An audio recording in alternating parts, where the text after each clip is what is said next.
Tārā Who Protects from the 8 Dangers.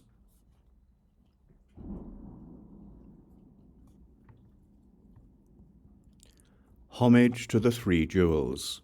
Homage to the Venerable Lady Tārā. Homage to the Blessed Shakyamuni. Thus did I hear at one time. The Blessed One was dwelling in the realm of gods, atop Mount Meru.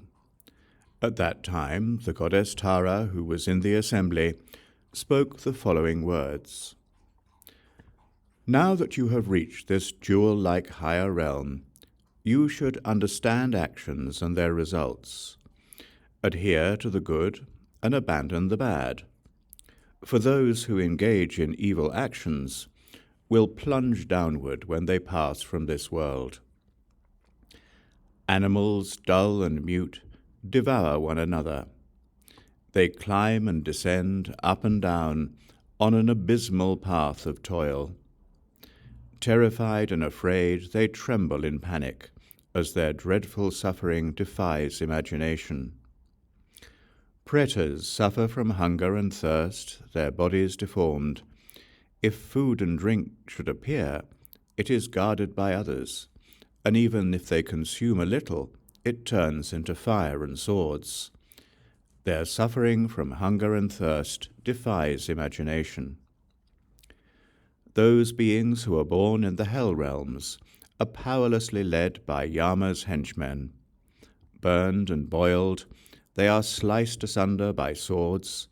Their suffering from heat and cold is unbearable.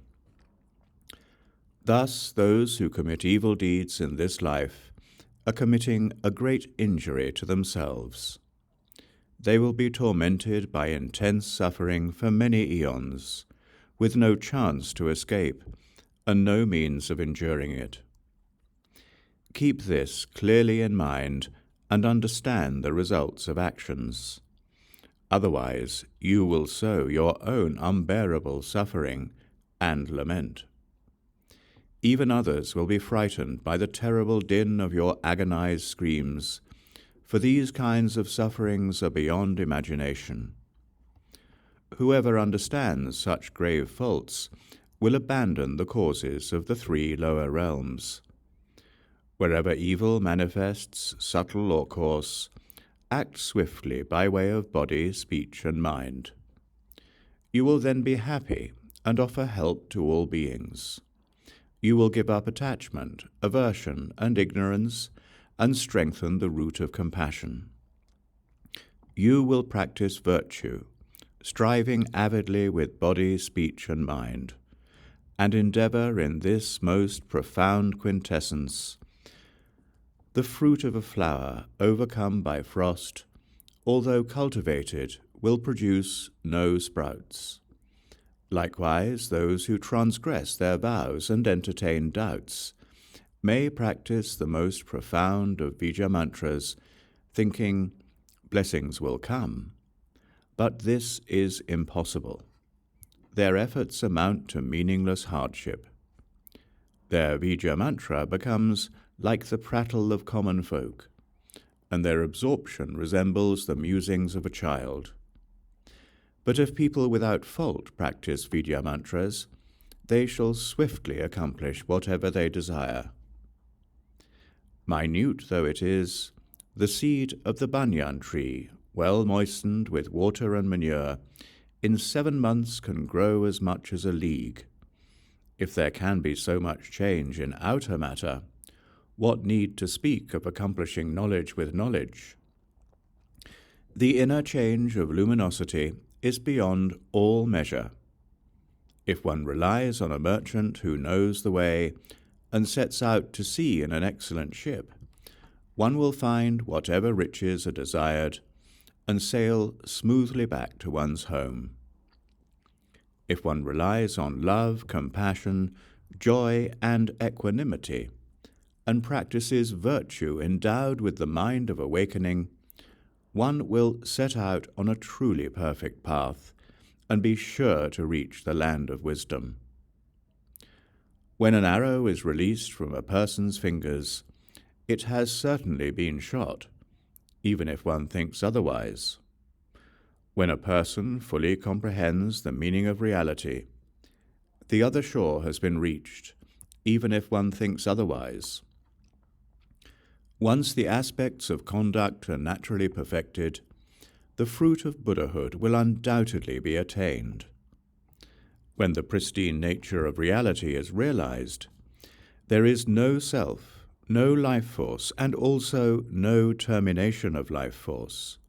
There is no action, and no ripening of action.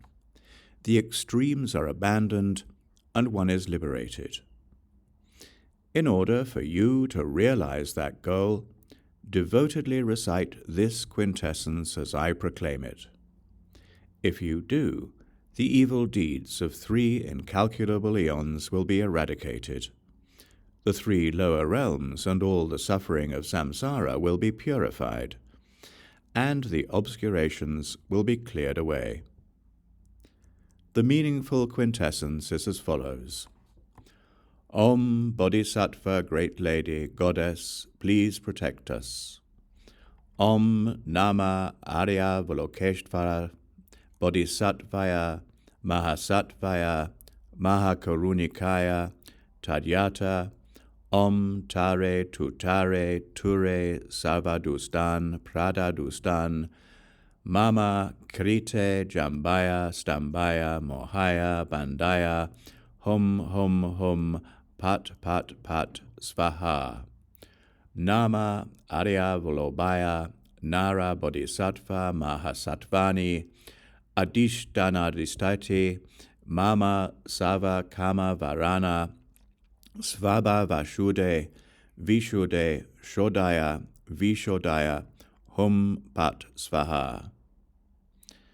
Then the goddess, who is herself the embodiment of Buddhahood, is praised.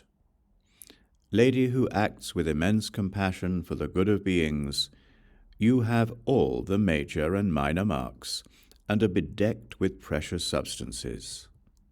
Your smile is ravishing, your countenance is joyful, and your eyes are like flax blossoms. Your ears are like blossoming trumpet flowers, your nose is like a lotus bud, your mouth is like a mallow in full bloom. You have a sparkling body and the figure of a young maiden. Your speech is like a kalavinka bird, proclaiming the Dharma. Your compassionate mind guards all beings with love. Your left hand holds a lotus, for you are unstained by samsara's flaws. Your right hand grants protection to all beings to fulfill their aims. You are seated on the sun and moon of method and wisdom. Venerable Lady Tārā, we take refuge in you. Protect us from the great abyss of samsāra. As we circle within the 6 transmigrations, may you secure us with your noose of great compassion. As we go astray into the 3 lower realms, may you place us on a path free from straying. As we are born into families with wrong views, please introduce us to teachers who possess the mind of awakening, lest we encounter unwholesome teachers. You protect from the 8 dangers, lions, elephants, fire, snakes, robbers, waters, infectious diseases, and demons. We pay homage to you in this world and in others as well. Protect us from these 8 dangers. Until we have reached our goal, the other shore, may we make the 10 perfections of generosity, moral conduct, patience, diligence, concentration, insight, method, aspiration, strength, and wisdom are inseparable allies.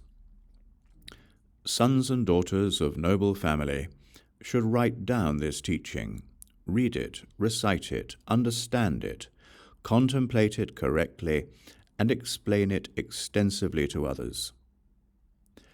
At her words, the whole assembly rejoiced and offered praise.